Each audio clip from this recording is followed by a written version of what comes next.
حضرت ادریس علیہ السلام کا واقعہ انسانی تاریخ کے ان ابواب میں سے ہے جہاں سے علم، تمدن اور کتابت لکھنے کا آغاز ہوتا ہے۔ اب علیہ السلام کا مکمل واقعہ ترتیب وار درج ذیل ہے۔ حضرت ادریس علیہ السلام حضرت آدم علیہ السلام کے بعد دوسرے رسول ہے۔ آپ علیہ السلام کا نسب نامہ حضرت شیس علیہ السلام سے ہوتا ہوا حضرت آدم علیہ السلام تک جاتا ہے۔ آپ علیہ السلام کی پیدائش اس وقت ہوئی جب انسانیت کی آبادی بڑھ رہی تھی اور لوگ مختلف قبائل میں تقسیم ہو رہے تھے۔ اللہ تعالیٰ نے آپ کو نبوت سے سرفراز کیا اور آپ پر 30 صحیفے نازل فرمائے۔ اس وقت قابل کی اولاد زمین پر فساد پھیلا رہی تھی اور بت پرستی و بے راہ رویام تھی۔ آپ نے اپنی قوم کو درج ذیل باتوں کی دعوت دی: صرف ایک اللہ کی عبادت کرنا، پاکیزگی اختیار کرنا اور نماز ادا کرنا، زکوٰۃ دینا اور روزے رکھنا۔ حضرت ادریس کو ابو الحکمہ، حکیموں کا باپ بھی کہا جاتا ہے، کیونکہ اللہ نے آپ کو کائنات کے اسرار سکھائے تھے۔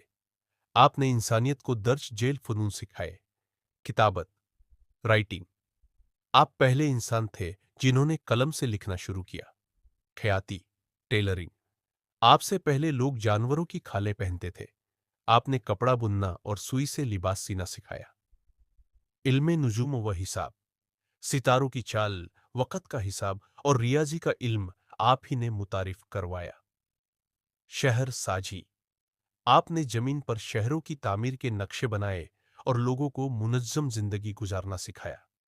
تاریخی روایات کے مطابق حضرت ادریس علیہ السلام پہلے پیغمبر تھے جنہوں نے اللہ کی راہ میں جہاد کیا۔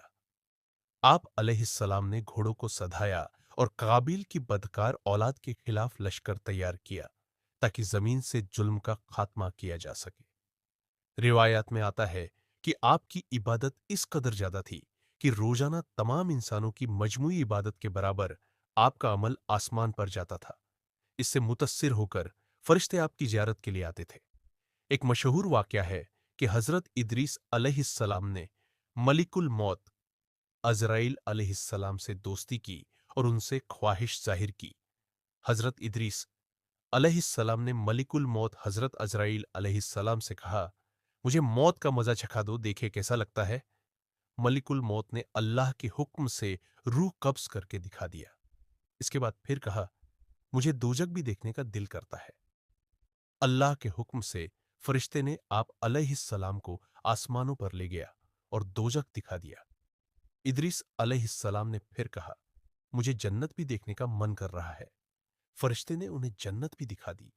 جب آپ علیہ السلام نے جنت دیکھی تو وہاں کی نعمتیں دیکھ کر وہاں سے واپس آنے سے انکار کر دیا اور کہنے لگے: میں نے موت کا مزہ چکھ لیا، دوزخ بھی گیا، اس کے بعد جنت آیا ہوں۔ اللہ کا وعدہ ہے کہ جو جنت میں جائے گا وہ وہاں سے نہیں نکالا جائے گا۔ اب ہم یہاں سے کہیں نہیں جائیں گے۔ اس طرح وہ جنت میں رہ گئے۔ قرآن کریم کی سورہ مریم میں اللہ فرماتا ہے: وَرَفَّعْنَاهُ مَكَانًا عَلِيًّا، اور ہم نے اسے بلند مقام پر اٹھا لیا۔